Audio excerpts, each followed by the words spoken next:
Olá pessoal, agora nós vamos abordar o conteúdo do canal inguinal. Então nós já falamos superficialmente que no homem o conteúdo do canal inguinal ele é basicamente o funículo espermático e na mulher o ligamento redondo do útero. E além disso nós vamos ter também seguindo aqui no canal inguinal o nervo inguinal, que é um nervo do plexo lombar. Então aqui mais uma vez lembrando a região inguinal. O canal inguinal exposto, aqui foi retirado o músculo oblíquo externo do abdômen, nós vemos aqui as fibras do músculo oblíquo interno do abdômen, e aqui justamente o funículo espermático sendo tracionado, visto que se trata de um homem, né? Então aqui a passagem do funículo espermático em direção ao escroto.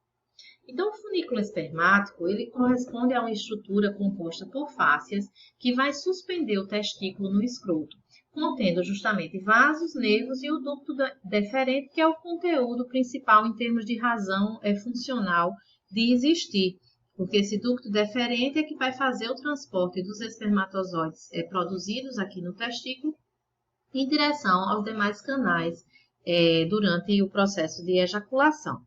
Então, nós observamos nesse corte realizado aqui na bolsa escrotal, no escroto, foi feito um corte na pele. Nós temos aqui a segunda camada, que é o dartos, e observamos aqui três componentes faciais, que são as fáscias, né, que vão justamente compor esses envoltórios a nível do testículo, né, vão seguir através do funículo espermático, suspendendo aqui o testículo dentro dessa bolsa.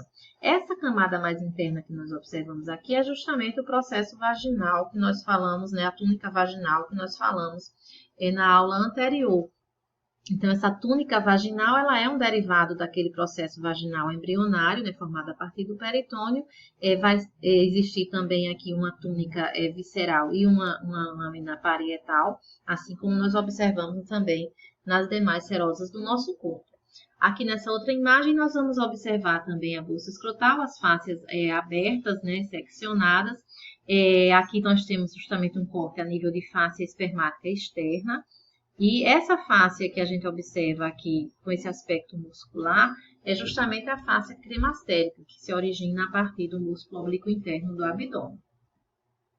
Então, o funículo espermático, ele começa lá no anel inguinal profundo, internamente, segue através do canal inguinal e vai aparecer externamente através do anel inguinal superficial, até terminar na região do escroto, nessa margem posterior do testículo. Então, ele vai seguindo essas faces, acompanhando o testículo, né, até ocorrer essa fixação nessa margem posterior do testículo.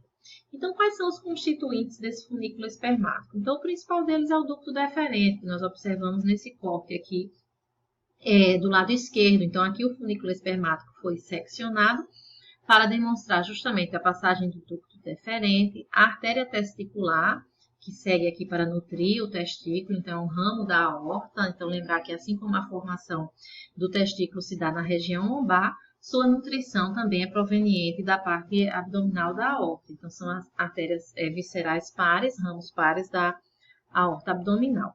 Temos também um ramo mais fino, que é a artéria do ducto deferente, que aqui nós não vamos observar nessa imagem, é um ramo da artéria vesical inferior. A artéria cremastérica também, que é um ramo pequenininho, mais fino. A passagem de vasos linfáticos, que atravessam aqui a região. O plexo pampiniforme, que é a rede venosa que justamente drena o testículo e vai formar as veias testiculares. Então, aqui nessa outra imagem, nós observamos esse plexo pampiniforme, as veias, e depois que atravessa aqui a região do canal inguinal, nós vemos a continuação aqui formando as duas veias testiculares. A veia testicular esquerda, que vai drenar para a veia renal esquerda, enquanto que a veia testicular direita, que vai drenar, vai desembocar diretamente na veia cava inferior. Temos ainda a passagem de fibras nervosas simpáticas e parasimpáticas dentro desse funículo espermático e também no ramo genital do nervo gênito femoral. O nervo gênito femoral também é um ramo proveniente do plexo lombar de nervos. Ele emite um ramo genital e um ramo femoral. Então, esse ramo genital, ele adentra juntamente com o funículo espermático até alcançar essa região genital. Bom, nós falamos anteriormente das fáscias, né? Então, são três fáscias espermáticas, né? Então, acho que revestem essa região do funículo, né? Que formam essas camadas em torno do testículo. Então, nós temos a face espermática interna, a face cremastérica e a face espermática externa. A face espermática interna, ela é a mais profunda, essa que nós observamos aqui. Então, ela é derivada justamente da face transversal. Nós vamos lembrar que o músculo mais profundo é o músculo transverso do abdômen, então ele contribui com a formação das faces espermática interna.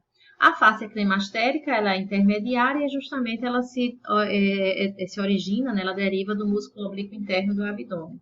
E já a face espermática externa, ela é derivada da aponeurose do músculo oblíquo externo do abdômen.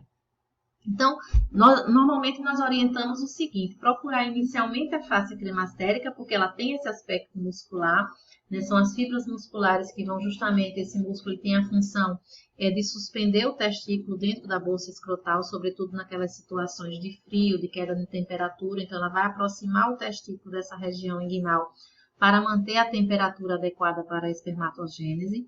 Então, nós temos a face cremastérica, então a face que está situada internamente a ela vai ser a face espermática interna, enquanto que essa face que está situada externamente é a face espermática externa. Aqui nós observamos ainda o corte do dartos, que corresponde a essa tela subcutânea na região do escroto, e o corte a nível de pele. Tá? Então, aqui nós observamos também a face cremastérica e a face espermática externa seccionada. E aqui o dartos e a pele. O dartos é quem vai formar essa região do septo do escroto, que divide essa região da bolsa escrotal em dois compartimentos. Bom, vamos abordar algumas considerações clínicas, né? Então, a formação da hérnia inguinal direta e da hérnia inguinal indireta. Então, hérnia é toda vez que eu tenho deslocamento de partes do organismo através de orifícios ou de paredes, né? Em algumas cavidades ou camadas do nosso corpo. Então, as hérnias elas podem acontecer em diferentes regiões, no tórax, no abdômen, camadas de gordura, até nos músculos, né?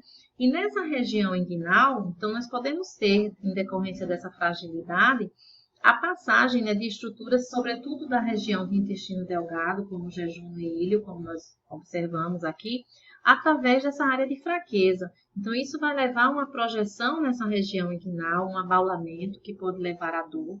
Isso pode ocorrer em decorrência de, além da área de fraqueza, de predisposições com aumentos na pressão intraabdominal, esforços que podem contribuir com esse aumento da pressão e aumento desse espaço de hérnia, através do qual irá passar aquela estrutura, né? No caso aqui, uma alça de intestino.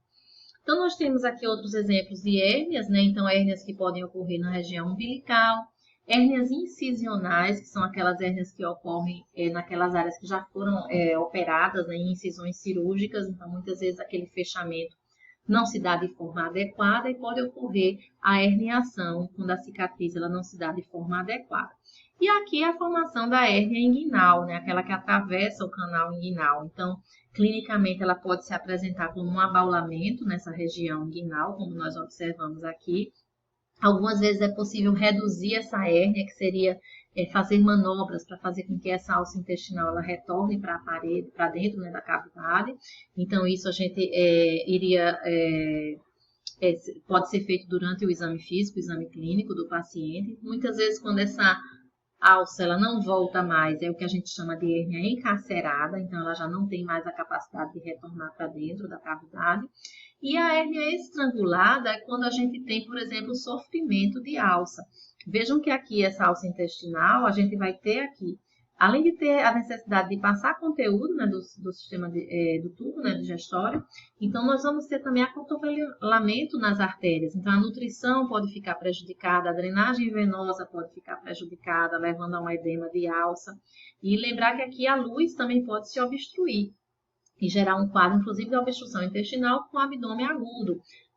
Mas aí a gente já teria o que a gente chama de hérnia estrangulada, que é aquela situação de necrose de alça e necessidade de uma cirurgia de urgência.